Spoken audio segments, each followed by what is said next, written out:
Hey, it's Steve. In this video, we're going to take a look at how I installed all the Unitrack on this 2x4 foot N scale project layout and how I'm doing the initial wiring. Let's take a look. Okay, so I started by assembling all the Kato Unitrack on each level of the layout, and then using a carpenter's pencil, I traced out the track locations on the plywood bases. And once I marked the track locations, I marked out all of the locations where I needed to drill holes for the power leads. I had initially forgotten to mark out the holes for the turnout wires, so I later went back and drilled those holes as well. After removing all the track from the layout and summoning my drill into existence, I used a 1/2-inch bit to drill holes for the power leads on the bottom level. I didn't drill all the way through the base, just through the top layer of plywood into the middle layer of foam. Then I took a 12-inch long 3/8-inch drill bit and drilled a hole through the back of the layout such that it would line up with the holes where the power leads were on that side of the layout. But somehow I completely botched up my measuring, so I had to drill a second hole about an inch over from the first one. And I'll eventually use both holes in the back for plugs for power cables, so I don't think I'll need to fill in the extra hole, but it's just one more example of why it's helpful to use the measure twice and cut once rule of thumb. I then used a 3/4-inch step drill bit that is used for drilling holes in metal plates, but which makes for very clean holes in wood. With that drill bit, I drilled a hole in the interior box of the lower level in line with the hole that I drilled from the back. This way I could send the power leads from the track up through that hole into the interior box section of the layout. A quick vacuum removed the sawdust and some of the foam bits from inside the hole so it would be ready for wires. Before attaching and wiring the track on the lower level, I painted the interior a flat black. This way, when you look into the tunnel portals, the interior will look dark and you will not see the bare wood. I painted over the pencil marks for the track locations, but left a stripe in the middle of each track loop so I would know where the track was to be centered. I used brown paint on the front of the layout so any missing bits of scenery wouldn't show the exposed wood. To attach the track on the bottom level, I poured some white glue from a jug and painted that along the track lines. Since the paint wasn't completely dry, the glue mixed with the paint, but that wasn't a problem. Painting on the glue smeared most of the track location markings, but that wasn't too important on the bottom loops since they are just simple ovals. Next, I fed the power feeders through the holes in the layout base, through the channels in the foam, and then pulled them out into the interior bay of the layout. Sometimes the wires needed some help, so in one case I used my long drill bit to help push the wires through into the interior of the layout. With the wires in place, I attached the feeders to the Unitrack and set those track sections in place. Once I had the straight sections with the feeders in place on the front and back of the layout, I worked on attaching the curved ends of each loop to the straight sections, making sure all the joints were lined up properly. The nice thing about using white glue to attach the track was that I was able to easily make adjustments. That allowed me to make sure the spacing between each track loop was even all the way around the layout. You can't adjust the track easily when using hot glue or even latex caulk, so white glue works great in situations where you know you're going to need to make some adjustments. With the track in place, I took an alcohol wipe and cleaned off the rail surfaces since I figured there was probably a little glue here and there on the rails during installation. Then I tested the inner and outer loops by pushing some freight cars at high speed around both loops. Pushing cars is usually a good way to find any spots where track imperfections are causing problems. I did this before the glue dried so I could still easily adjust the track if needed. And to ensure the track didn't shift while the glue dried, I used various weights on the track, including the tried and true method of canned soups and vegetables. Once everything dried on the first level, it was time to start the track installation on the second level. I again used a 1/2-inch drill bit to drill holes for all the feeder wires on this level, and after drilling out those holes, I switched to that 3/4-inch step drill bit and cleaned up the holes from both sides so I wouldn't have any rough edges. A sanding block helped to finish the job of smoothing all the holes out. While it probably wouldn't be an issue, I didn't want any rough edges that might wear through the insulation on the wires, eventually causing a short. Since this level can swing up and down, the wires might move a little bit more than on the bottom level. After a quick vacuum, I decided to paint the top of the box on the lower level so when I closed the lid it would leave a mark on the underside, showing me where I shouldn't run wires. And well, that just didn't work at all. So while I had the black paint out, I decided to paint the tunnel portion of the middle level, and then the remaining base area brown, leaving the middle of the track areas unpainted so I would know where to place the track. I then opened up the middle level, masked off the edges on the sides, which I wanted to be stained and not painted, and then painted the bottom side black.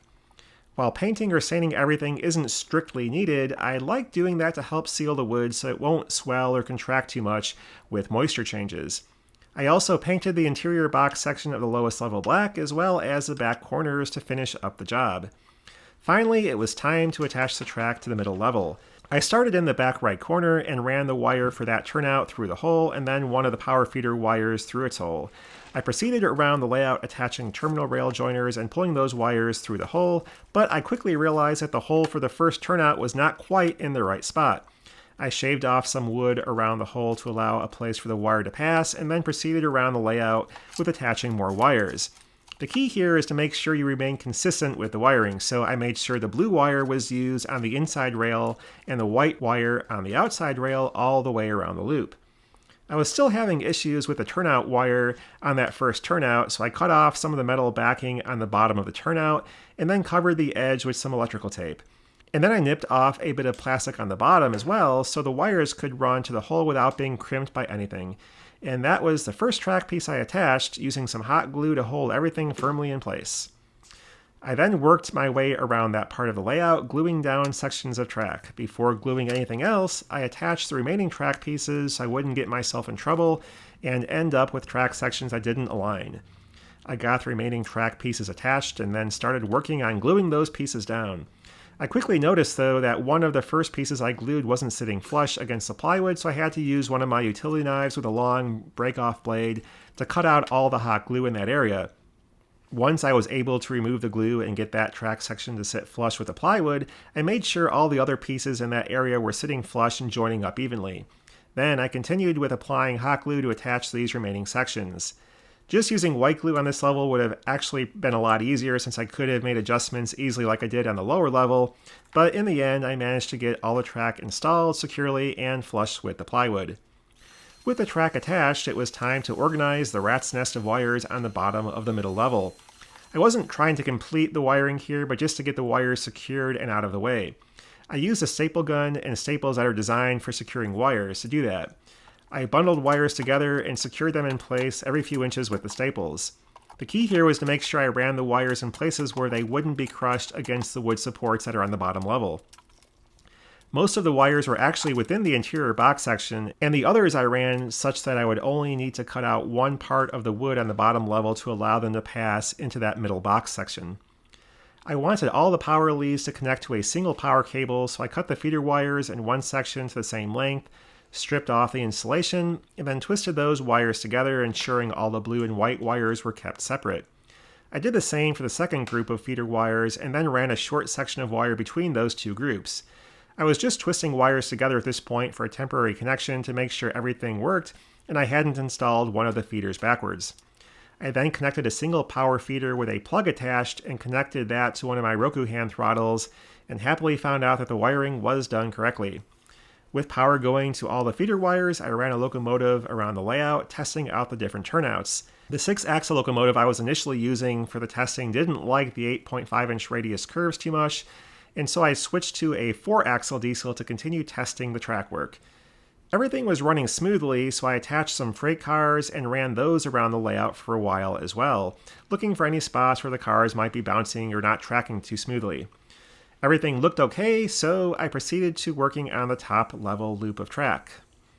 I only wanted to use one feeder wire on this loop, so I decided to solder all the track connections together, except for the one with the feeder wire. I needed to keep one section of track unsoldered to allow me to install it back on the layout. I worked my way around the track loop, soldering the outside of the rails in each section, making sure I had a good solder joint across both sections of track without getting any on top of the rail. Once the soldering was done, I tested the track loop with the Kato tram unit to make sure things ran well in both directions with no issues at any of the rail joints. And with the tests going well, it was time to install the track on the top base section of the layout. I marked where the power leads were going to go and then drilled a hole through the plywood base. I ran the power lead through the hole and connected the track sections back together. I used white glue again on this level to install the track, painting it where the track was to be attached, and then I used several clamps to ensure the track didn't move while the glue dried. I had never finished that front fascia piece for the layout, so I took a piece of 6" by 48" long, half-inch thick poplar board and marked out where I wanted to cut it out. If I left everything uncut, it would block the tracks on the lower level from view, so I had to cut about 3 inches off the board, except for those few inches on either end where they were going to be covering up the enclosed portions of that lower level.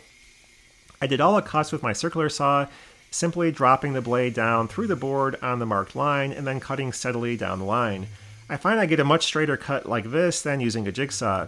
I could have used a guide to make sure I had a straight cut, but I don't usually have too much trouble keeping the saw going straight down a line, and since the cut portion of the fascia wasn't going to be adjoining any other piece of wood, any slight variations didn't really matter.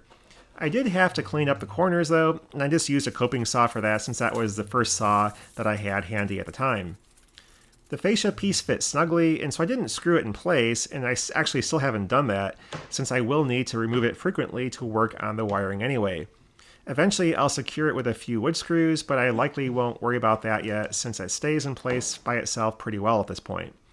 In order to dress up the plywood edges of the middle level, I cut a couple pieces of 1x2 pine.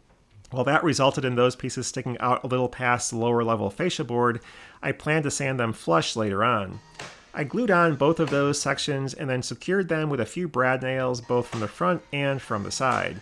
Sadly, one of my brad nails from the side ended up protruding from the front of it, so I took a screwdriver and a hammer and made it go back to its home inside the wood. I felt like installing the mounting plate with the DCC throttle plugs to the fascia next, and so I drilled a hole in each of the 4 corners of the rectangle I needed to cut out for that board to fit. Then, because I'm pretty much a lazy woodworker, I cut the rectangle out with my jigsaw while holding the board in place with one foot on one end and my free hand on the other. Luckily, it came out fine and I didn't ruin the fascia board, and I test fit the fascia board with a DCC plug board on the layout and then searched for a few wood screws to attach it. But before attaching the DCC panel faceplate, I got the power supply and track wires ready to attach first. For the track power, NCE gives you a plug with some screw terminals to attach your wires to the back of the panel. I attached a section of wire to those screw terminals and then fed the wire through the channel in the foam into the interior bay of the layout. Then I fed the NCE power cable through the hole in the back of the layout into the interior box, and then from there through the hole that goes to the control panel. I plugged everything into the panel and then discovered I didn't have quite enough clearance for everything to fit, so I grabbed a pair of wire cutters since that was the first tool my eyes landed on, and used that to chip away more of the foam from behind the control panel. I did that until everything fit easily with some room to spare for the wires. Then I finally screwed the panel to the fascia and moved on to working on the interior wiring. So while there were only 4 power leads for the lower level tracks, I didn't know which ones to connect together in order to keep the power supplies to each loop of track independent. So I put one of my steeple cab locomotives on each track and hooked up a wire to a Roku hand unit and then connected power leads to that wire to see which track they powered. Once I identified which of the front wires powered the outer loop, I had to figure out which of the back wires connected to the same outer loop. Which locomotive started moving determined which wire went to which loop of track. Then it was just a matter of connecting the 2 wires for the outer track together and the 2 wires for the inner track loop together. And then I took 2 more sets of power leads that still had their plugs attached on one end, stripped the insulation off the other end of the wires, and then slid on a piece of heat shrink tubing onto each wire. I was then ready to twist the wires together, making sure I had a good physical connection between all the wires, and then solder the connections together. After soldering each connection, I took a pair of nippers and trimmed off any stray wires or sharp areas on the soldered connections so nothing would poke through the heat shrink tubing. With that done, I slid the tubing over the connection and shrunk down the first tube with the heat from the soldering iron, and that works fine, but it's a little slower than using a heat gun or a lighter, so for the second connection, I did grab a lighter to shrink the tube faster. With the connections done on the outer loop wires, I did the same for the inner loop wires. I then secured the wires to the layout base with a few staples, and this left me with 2 plugs, one for each loop that I could attach to my Roku hand throttles for testing and initial runs. With the lower level wiring complete for now, I worked on soldering the previous temporary connections on the middle level, insulating each of the joints with heat shrink tubing as I went. I attached a longer power lead to the middle level since that level was to be temporarily connected to the DCC panel on the fascia. I just wrapped up all the turnout control wires in a bundle and tucked them under another wire to keep them out of the way for now, since I didn't plan on wiring those up until later. I wanted to get the layout exterior stained at this point, so I used some wood putty to fill in all the nail holes, joints, and other imperfections. Sometimes people will comment that they are impressed with my woodworking skills, but the reality is that I'm a rather subpar woodworker, but I'm pretty good at fixing mistakes. And it's really amazing what wood filler and an orbital sander can do in terms of improving the appearance of your wood projects. Some of my wood joints needed a lot of sanding to be flush and look good, but I eventually smoothed everything out. I also sanded off the corners on all of the top and bottom edges of the sideboards so they would feel and look a little bit nicer. And I also had to sand a lot off those 1x2 pieces on the front so they would be flush and even with the adjacent wood pieces. Once I finished the sanding, I took the leaf blower and blew all the dust off the layout and out the garage door in order to get it ready for staining. I used cherry colored wood stain on this layout project again since I like that color a lot, and I applied the stain with a cheap brush, fully coating one side at a time before wiping off the excess stain with some paper towels. I proceeded to stain the sides, inside edges, inside of the top section, and basically all the remaining exposed wood areas, including both the front and back of the fascia board. I still have to go back and stain the bottom of the layout at some point in the future. Again, the normally non-visible portions don't have to be stained or painted, but doing so helps prevent expansion and contraction of the wood with moisture changes. Also, I just think projects look a lot more professional when even the hidden areas look nice. Anyway, with the staining done, this chapter of the layout build has come to a close. I was able to get trains running on all of the track loops at the same time for testing, which marked a big step in the building of this layout project. With the track installed and trains running, I was able to confirm in my mind at least that this layout project would end up looking pretty good once it was completed. Once the structures and scenery are in place, this should be a visually interesting layout and one that is fun to both watch and operate. In the next couple of videos in this series, I'll be completing the wiring of the layout, including all the controls for the turnouts, as well as working on the retaining walls and tunnel portals. I'll leave you here with some additional video of trains running on this project layout, but that's all for now, and thanks for watching. Bye.